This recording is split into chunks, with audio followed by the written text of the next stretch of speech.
Alô pessoal, mais um vídeo do canal Cientistas Legais, nessa maratona aqui, que é a playlist Curso de Física Preparatório para o Enem 2021 gratuito. A gente está aqui numa maratona, trabalhando direto para trazer para você o melhor conteúdo. Fique conosco!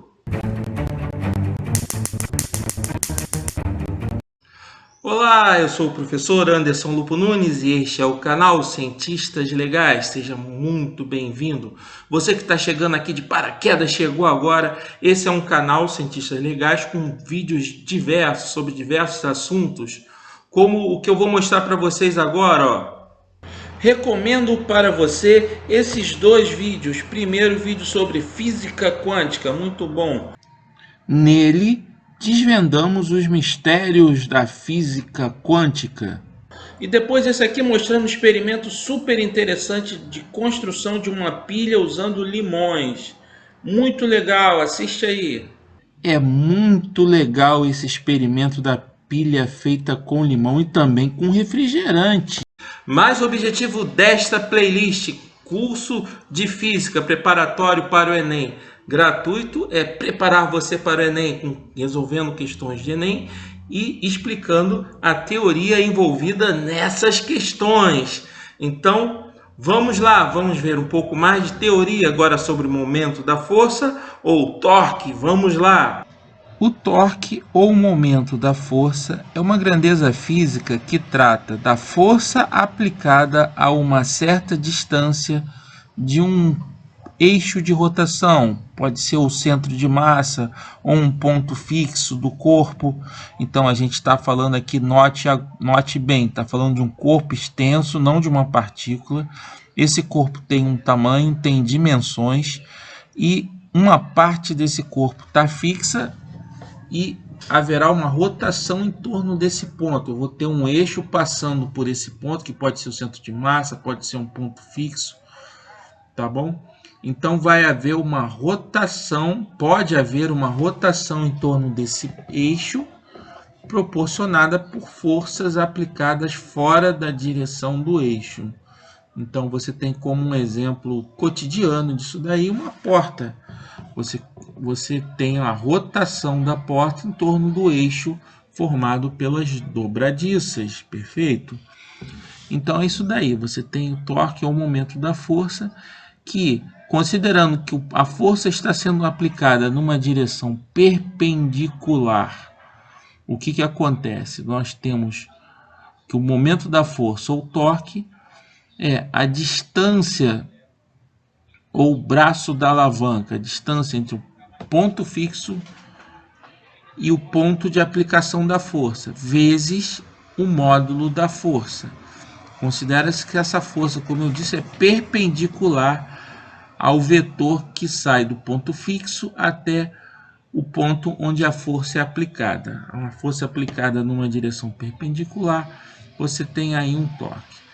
Se a força não é aplicada na direção perpendicular, o que conta é a sua componente aplicada nessa direção, tá bom?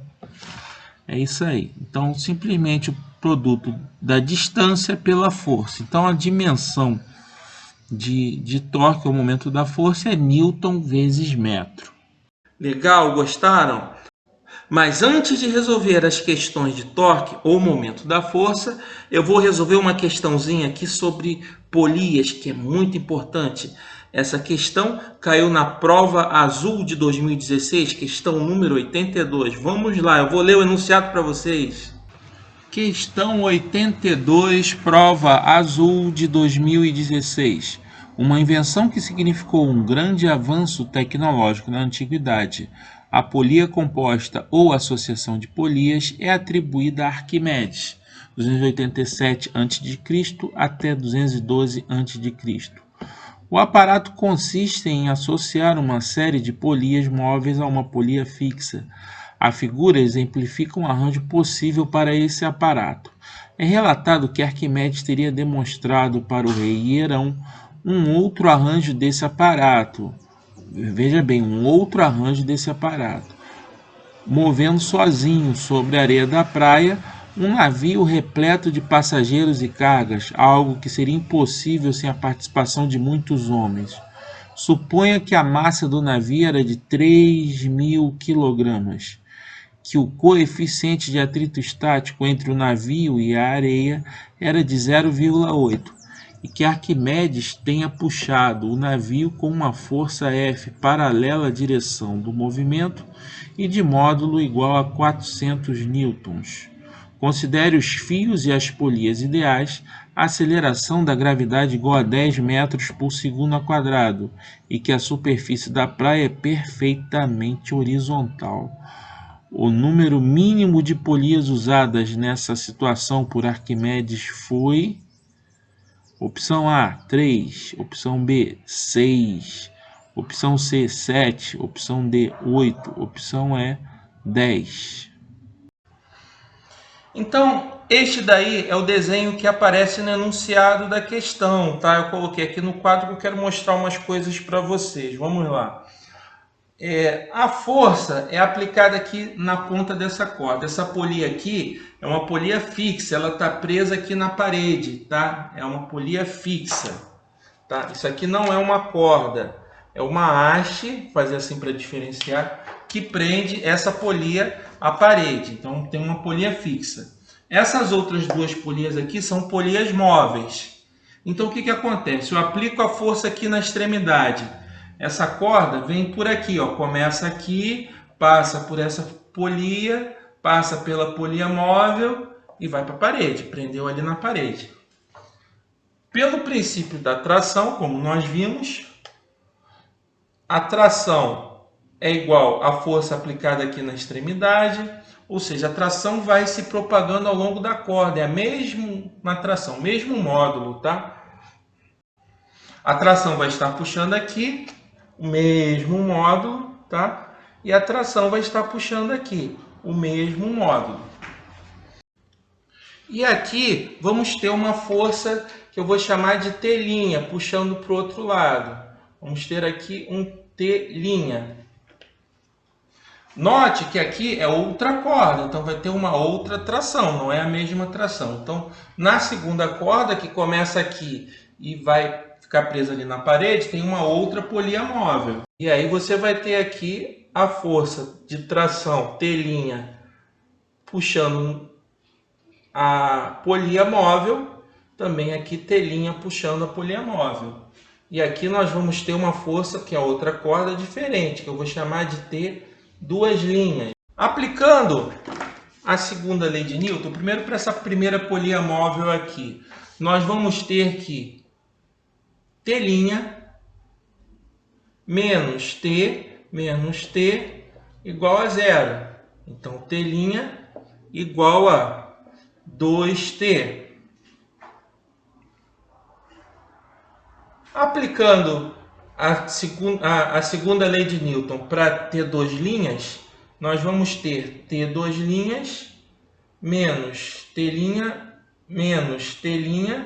igual a zero, que significa que T2' igual a 2T', isso é igual, considerando que T' igual a 2T, vai ficar 4T. Se a gente for expandindo essa ideia, usando um princípio de recorrência, você vai chegar à conclusão que na enésima tração, se você testar e testando a inclusão de outra polia, você vai ter a seguinte relação recorrente, ó, sempre multiplicando por 2. Então você vai ter T 3 linhas igual a 2 vezes T 2 linhas. Isso implica que T 3 linhas igual a 8T. Então, considerando essa evolução, isso acrescentando uma terceira polia móvel, aí você teria T 3 linhas, com a terceira polia móvel. Então, para ter enésima, usando esse princípio de recorrência, nós vamos ter o quê? 2 elevado a n vezes t. É o que a gente percebeu. Ó, com Uma polia móvel, 2t. Duas polias móveis, 2 elevado a 2, 4, 4t. Três polias móveis, 2 elevado a 3, 8, 8t. E aí a gente pode considerar isso, tá? Então vamos guardar essa fórmulazinha aqui de recorrência que nós deduzimos a partir das polias. Vou escrever aqui em cima, t n igual a 2n vezes t. Então isso vale sempre que eu tiver polias móveis. Então, gente, essa fórmula que nós deduzimos eu escrevi aqui em cima. Agora vamos para a segunda parte do exercício. Então, a força aplicada é de 400 newtons. Então, essa força F é igual a 400 newtons e vai ser igual ao próprio T. T igual a 400 newtons. Essa força vai ter que sobrepor a força de atrito desse cara aqui. Isso aqui vai ter que sobrepor a força de atrito desse cara aqui. Quanto vai ser essa força de atrito? Ele está na horizontal, você tem aqui a normal, você tem aqui o peso e você tem aqui a força de atrito, nesse sentido aqui. A força de atrito, impedindo o movimento. Ele está sendo puxado para cá. Então, como na vertical só tem normal e peso, aplicando a segunda lei, normal menos peso igual a zero, normal igual ao peso. O peso, no caso, é 3 toneladas. Então, a normal vai ser igual a 3.000 vezes a aceleração da gravidade 10, 30.000. O coeficiente de atrito é igual a 0,8. Então, a força de atrito, a gente sabe que é igual ao coeficiente de atrito vezes a normal. Tá?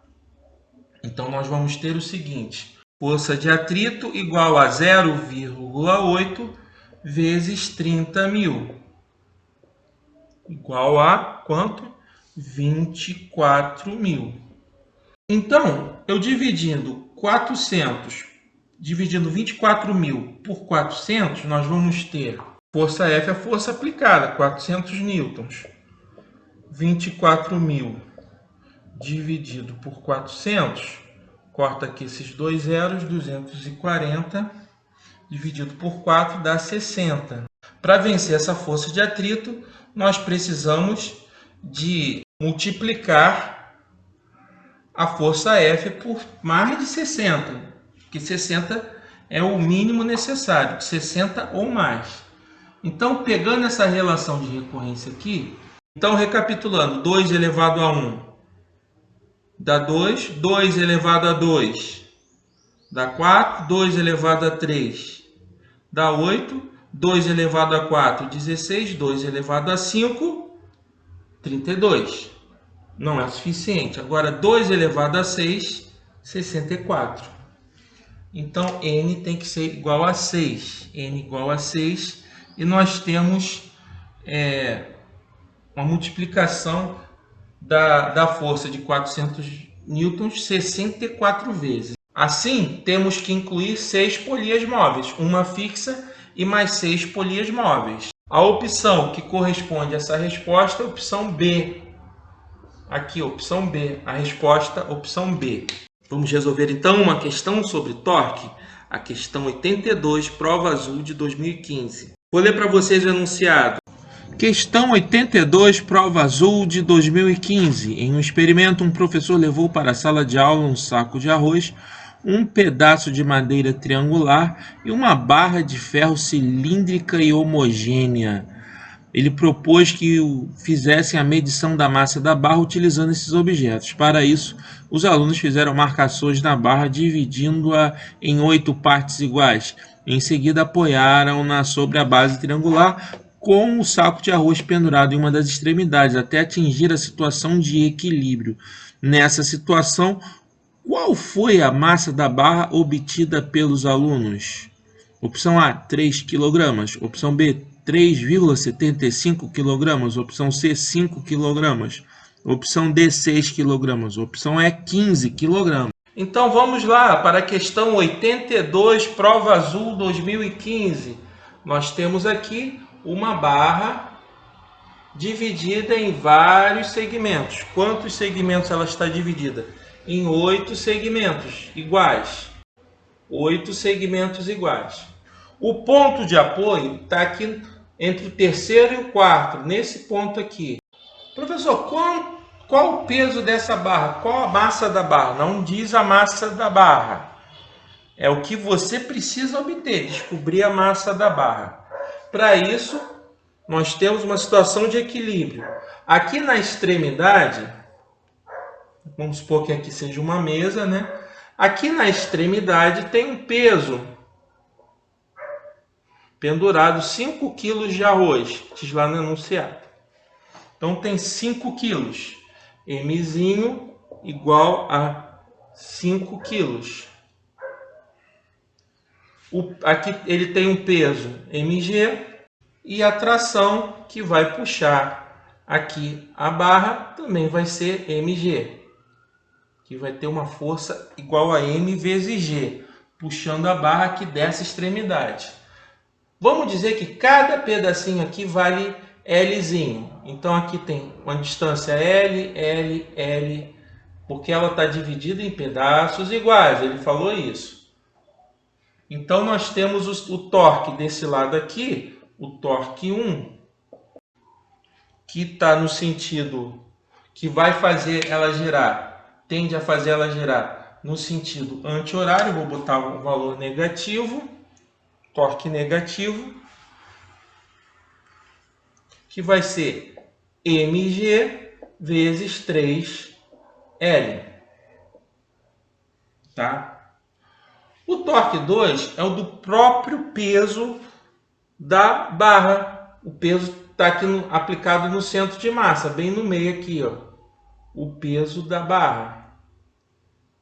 Então, esse peso, vou dizer que é mzão vezes g, e aplicado a uma distância L. Eu vou chamar aqui L minúsculo, né? Então fica assim, o torque 2 positivo vai ser mzão vezes g vezes L. Tá? Como está em equilíbrio, torque 1 mais torque 2 igual a zero. Assim, nós temos o torque 2 igual a mais o torque positivo, mg vezes L.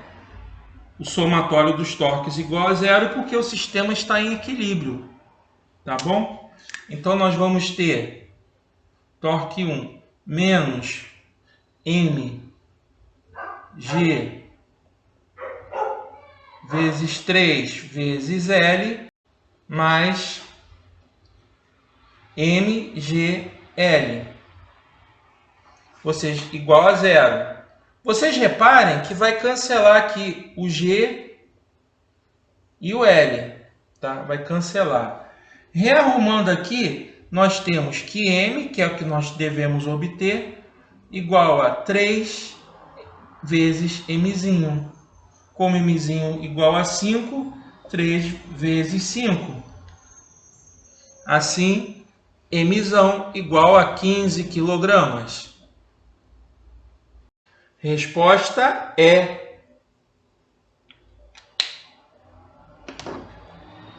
tranquilo? Beleza?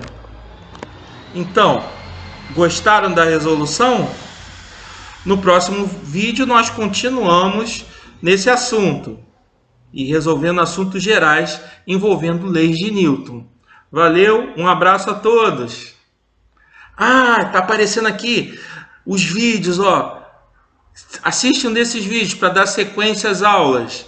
É isso aí, assiste aí a playlist, acompanha a playlist, se inscreva no canal. Valeu!